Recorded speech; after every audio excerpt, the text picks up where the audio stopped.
Hello students, welcome all. आज का हमारा टॉपिक है बच्चों इलेक्ट्रोमैग्नेटिक स्पेक्ट्रम। पिछले क्लास में मैंने आपको wave nature of electromagnetic radiation के बारे में बताया था।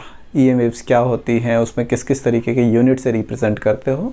उस यूनिट्स में हमने wavelength, frequency, amplitude, time period, ये सारी चीज़ें देखी थी। और मैंने आपको बताया था मैं एक सेपरेट वीडियो लेके आऊँगा जहाँ पे मैं आपको इलेक्ट्रोमैग्नेटिक स्पेक्ट्रम को अच्छे तरीके से समझाऊंगा कि उसके पूरे कंपोनेंट में क्या होता है। बच्चों, वीडियो स्टार्ट करने से पहले अगर आपको वीडियो अच्छी लगती है, आपको वर्थ वॉचिंग लगती है, तो please share it with your friends also so that they can get benefited from this.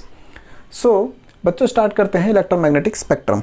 हमें पता है कि सनलाइट जो है that is a electromagnetic wave, और उस सनलाइट के अंदर, जिसको आप वाइट लाइट बोलते हो, जो वाइट लाइट होती है, उसके अंदर बहुत सारे कंपोनेंट होते हैं। क्योंकि हमने जब प्रॉपर्टी पढ़ी थी इलेक्ट्रोमैग्नेटिक वेव्स की, तो हमने ये देखा था कि वो bunch of different collection of different waves and different frequencies होती है। आज हम वही समझने की कोशिश करेंगे कि एक इलेक्ट्रोमैग्नेटिक वेव के अंदर कितने टाइप के कंपोनेंट होते हैं। तो होता क्या है बच्चों, आप क्या करते हो कि कुछ सर्टेन फ्रीक्वेंसीज को एक नाम दे देते हो, कुछ सर्टेन टाइप ऑफ वेवलेंथ्स को कुछ नाम दे देते हो।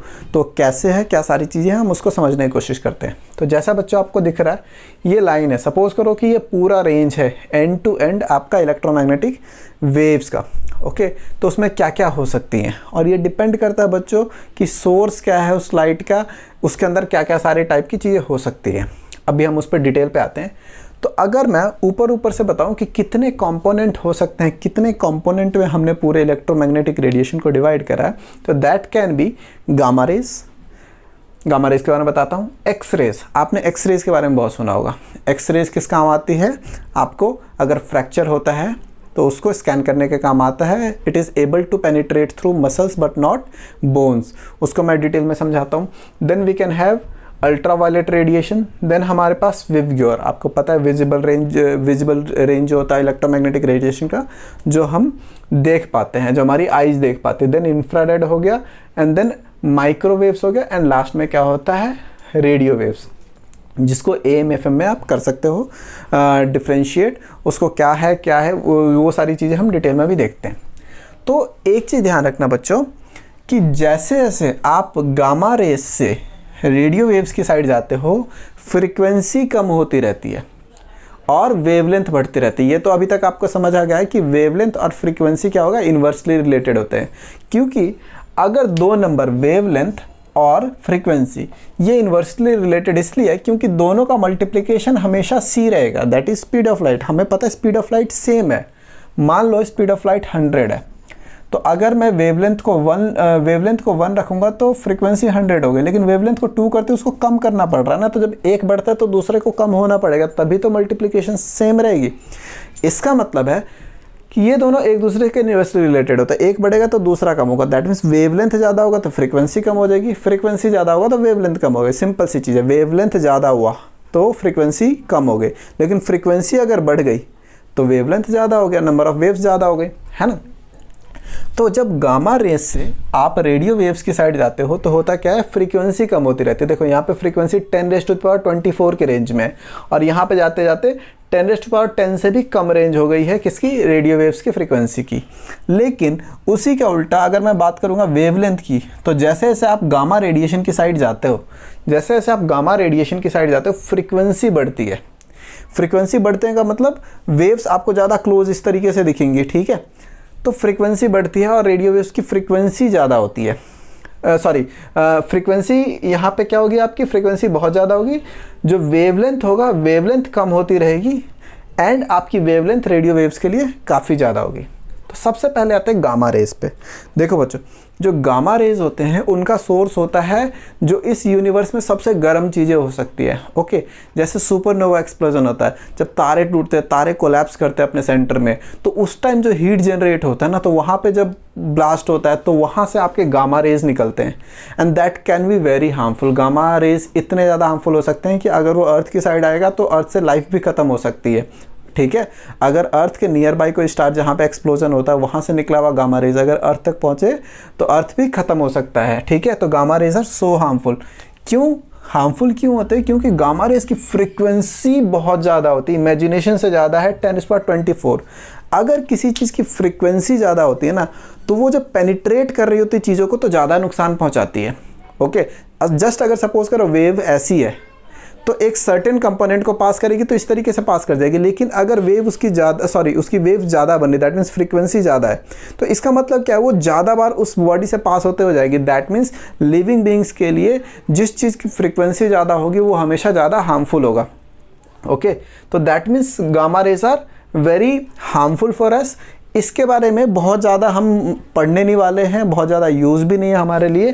तो गामा रेस बस ये मान के चलो, गामा रेस क्या होता है, गामा रेस ऐसी वेव्स होती हैं जो बहुत ज़्यादा हीटेड बॉडी, बहुत ज़्यादा एनर्जेटिक बॉडी से निकलती है, जहाँ पे वैसे यूनिवर्स की बॉडी जहाँ पे टेम्परेचर बहुत ज़्यादा है वहाँ से रिलीज़ होती है, और इनकी फ्रीक्वेंसी होती है 10⁻24 के रेंज में। अगर आपसे क्वेश्चन पूछा जाए कि इसकी वेवलेंथ क्या होगी, तो देखो सिंपल सी चीज़ है बच्चों, बहुत ईजी है कैलकुलेट करना। हमेशा स्पीड ऑफ लाइट 10⁸ के रेंज में होगा, 3 × 10⁸। तो अगर इसकी वेवलेंथ वेवलेंथ कैलकुलेट करनी, फ्रीक्वेंसी मेरे को गिवन है 10⁻24, इसको कितने से मल्टीप्लाई करूँ 10 के पावर से, तो ये 8 हो जाएगा। समझ रहे हो? तो अगर मैं -16 से मल्टीप्लाई करूँगा तो कितना हो जाएगा, 10⁸। इसका मतलब इसकी जो वेवलेंथ होगी वो 10⁻16 की रेंज में होगी। दैट मीन्स बहुत कम वेवलेंथ होगी, ठीक है, फ्रीक्वेंसी बहुत ज़्यादा होगी, इसीलिए बहुत हार्मफुल है। नेक्स्ट हम आते हैं बच्चों एक्सरेज पे।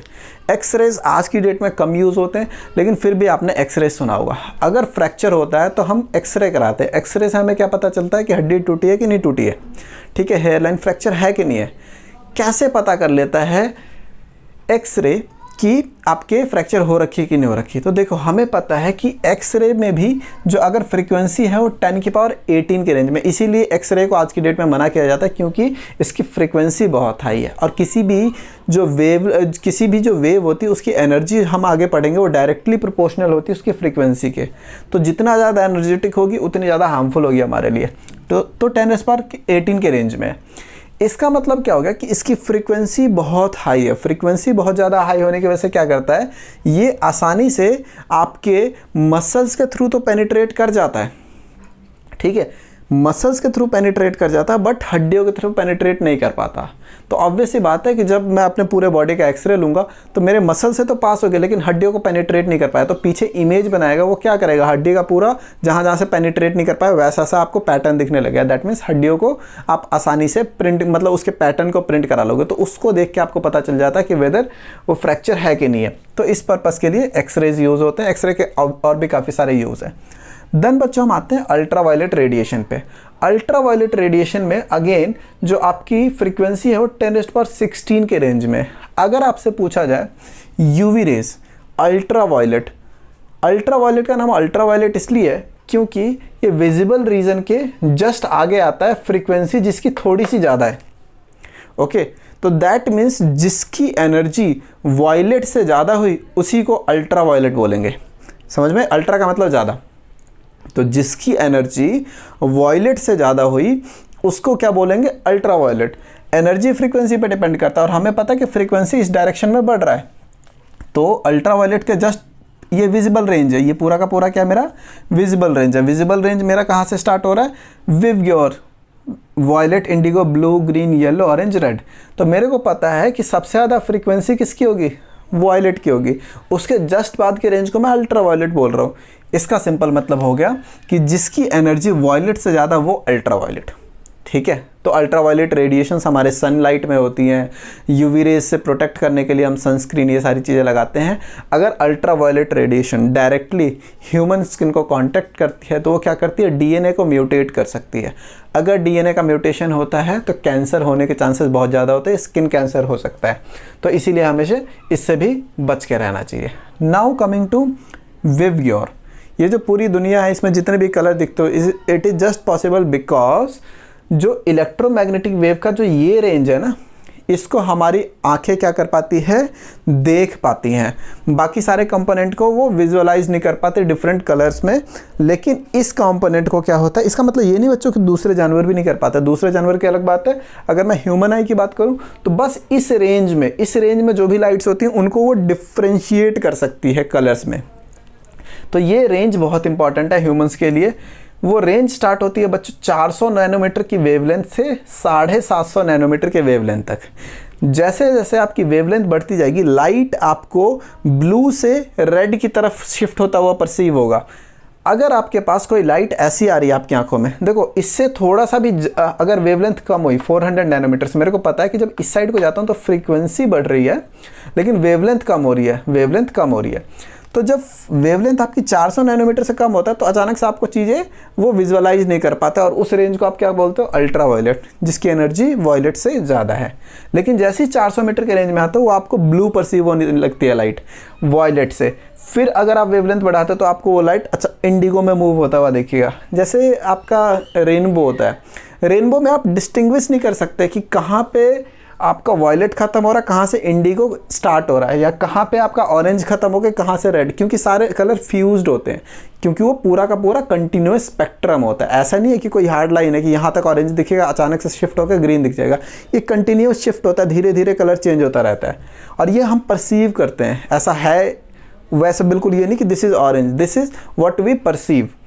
तो जैसे जैसे वेवलेंथ बढ़ती जाएगी वो वॉयलेट से इंडिगो, इंडिगो से ब्लू, देन वो ग्रीनिश दिखेगा, फिर वो येलोइश दिखेगा, फिर सेम येलोइश कलर चेंज होता हुआ आपको ऑरेंज में दिखेगा, एंड उसके बाद रेड। और बाकी सारे कलर इन्हीं के बीच के कंपोनेंट होते हैं, चाहे वो पिंक बोलो वो इधर कहीं पे आ जाएगा। अगर आप टर्कोइश कलर जो ब्लूइश ग्रीन होता है वो सारे ब्लू ग्रीन के बीच में आ जाएंगे कहीं। तो दैट मीन्स एक और चीज़ मैं बताऊं, आपको पता है, आपने सुना 10, 12, 15 कलर होते हैं, लेकिन जब आप नया फ़ोन खरीदते हो तो उसके स्पेसिफिकेशंस में लिखा रहता है 14 मिलियन कलर को सपोर्ट करता है। अगर आपसे मैं 20 कलर का भी नाम पूछूं तो आप 7-8 के बाद नया कलर नहीं बता पाओगे, वही पता ग्रीन, ब्लैक, पिंक, येलो, है ना। 14 मिलियन कलर कहाँ से आए? तो 14 मिलियन कलर बच्चों ऐसे आते हैं कि वो 400 नैनोमीटर की जो परसीवेंस है हमारी, जो ब्लू है, उसको अलग कलर बोलते हैं, और 401 नैनोमीटर को वो अलग कलर बोलेंगे। लेकिन अगर आपको ये दोनों कलर दिखाए तो आप डिफ्रेंशिएट ही नहीं कर पाओगे कि दोनों में कोई डिफरेंस है कि नहीं है। आप अपने आसपास ही देखो, जिसको आप रेड बोलते हो, अगर सब रेड को आसपास रख दोगे तो सब में थोड़ा सा टेक्सचर का कलर होता है, डिफरेंस होता है, और वो टेक्सचर का डिफरेंस जो लाइट एमिट हो रही है वो डिफरेंट डिफरेंट वेवलेंथ की हो सकती है। और हमें पता है कि दो नंबर के बीच में इनफाइनाइट नंबर हो सकते हैं। तो मैं तो भाई अगर बोलना चाहूँ तो 4.1 को अलग बोलूँगा, 400.2 को अलग कलर बोलूँगा। तो दैट मीन्स आप परसीव कर सकते हो कि नहीं कर सकते हो, दैट इज़ डिफरेंट थिंग, लेकिन वो कितना सपोर्ट करते हैं डिफरेंट कलर को, दैट इज़ व्हाट दे से कि 14 मिलियन कलर हम सपोर्ट करते हैं। तो आई होप आपको ये चीज़ समझ आई होगी। तो दिस इज़ विवग्योर। Now going to IR, infrared. Infrared radiation कई बार बच्चों किस लिए यूज़ होती है, अगर अर्थ में मैपिंग करती होती है ना डिफरेंट मौसम के बारे में सैटेलाइट्स, तो इंफ्रारेड कैमरे से उसको देखा जाता है। तो आप कलर को डिफ्रेंशिएट करके आप पता कर पाते हो टेम्परेचर डिफरेंस किस तरीके से है, हवा, ये सारी चीज़ें किस तरीके से। तो दैट मीन्स सैटेलाइट्स काफ़ी यूज़ करती है इंफ्रारेड कैमरास को, IR कैमरास काफ़ी यूज़ होती हैं। इंफ्रारेड कैमरास की जो फ्रीक्वेंसी होती है वो 10⁻14 to 10⁻12, दैट मीन्स 10⁻12 से लेकर 10⁻14 के रेंज में जो भी लाइट होंगी जिनकी फ्रीक्वेंसी इस रेंज में होगी उसको आप इंफ्रारेड बोलते हो। इंफ्रारेड भी नाम कैसे पड़ता है, इंफ्रारेड, अल्ट्रा वायलेट, वायलेट से ज़्यादा एनर्जी, इंफ्रारेड, इंफ्रा मतलब कम, रेड से जिसकी कम एनर्जी हो, ठीक है। तो एनर्जी हमेशा मेरे को पता है फ्रीक्वेंसी पे डिपेंडेंट है, जितनी ज़्यादा फ्रीक्वेंसी उतनी ज़्यादा एनर्जी। तो अगर कोई चीज़ रेड के राइट साइड को, इसका मतलब उसकी फ्रीक्वेंसी कम है, फ्रीक्वेंसी कम है तो एनर्जी कम है, इसीलिए रेड के जस्ट नेक्स्ट बैंड को इंफ्रारेड बोलूँगा, दैट मीन्स रेड से कम एनर्जी वाले। ओके, देन बच्चों आता है माइक्रोवेव्स। माइक्रोवेव्स आपने सुना भी होगा, माइक्रोवेव कंपोनेंट होता है, ये बेसिकली हीटिंग इफेक्ट प्रोड्यूस करता है, उसकी हेल्प से आप क्या करते हो, खाने वाने को गर्म कर सकते हो, ठीक है। तो माइक्रोवेव हो गया, माइक्रोवेव की रेंज होती है 10⁻10 की रेंज में होती है, ठीक है। एंड देन लास्ट में आते हैं आपके बच्चों रेडियो वेव्स। जितने भी रेडियो स्टेशन होते हैं वो अपने जितनी फ्रीक्वेंसी है उसको 10⁻10 की रेंज से कम पे एयर करते हैं, ठीक है। और यहाँ पे जो लिख रखा है AM FM, रेडियो वेव्स इसलिए यूज़ करते हैं क्योंकि रेडियो वेव्स की फ्रीक्वेंसी बहुत ज़्यादा है, दूर तक ट्रैवल कर पाती है। अर्थ के लिए मैं बता रहा हूँ आपको, कोई मतलब अगर सपोज करो दूर तक रेडिएशन भेजनी है तो you will be able to send through radio waves, because वो पेनिट्रेट जल्दी कर पाती है। और उसमें क्या होता है, अगर एनवायरनमेंट में कुछ प्रॉब्लम, दैट मीन्स एनवायरनमेंट में डस्ट पार्टिकल्स या मॉलिक्यूल्स है तो उससे टकराती कम है। फ्रीक्वेंसी जितना ज़्यादा होगी उतनी ज़्यादा टकराएगी, फ्रीक्वेंसी कम होगी, वेवलेंथ ज़्यादा होगी, कम टकराएगी, आसानी से पास होगी। यहाँ पे AM एंड FM का मतलब होता है एम्पलीट्यूड मॉड्यूलेशन, फ्रीक्वेंसी मॉड्यूलेशन, ठीक है। तो जब आप FM रेडियो बोलते हैं तो that is FM, frequency modulated waves होती हैं। वो क्या है, वो सेपरेट टॉपिक है, उसको अलग से फिजिक्स में आप पढ़ सकते हो। तो आई होप आपको मैं पूरा समझा पाऊँगा कि किस तरीके से कौन कौन सी कंपोनेंट होती है, क्या क्या उनके यूज़ होते हैं, क्या क्या उनको सोर्स होते हैं, उनकी फ्रीक्वेंसी क्या होती है, उनकी वेवलेंथ क्या होती है और क्या सिग्निफिकेंस है इन सारे स्पेक्ट्रम, जो पूरा इलेक्ट्रोमैग्नेटिक वेव का स्पेक्ट्रम बनता है। बच्चों आई होप आपको ये वीडियो पसंद आई होगी। अगर वीडियो पसंद आई है तो अपने दोस्तों के साथ इसको शेयर जरूर करना, वीडियो को लाइक शेयर भी करना। कुछ डाउट हो कमेंट करो। Thanks for watching this video. Bye bye all.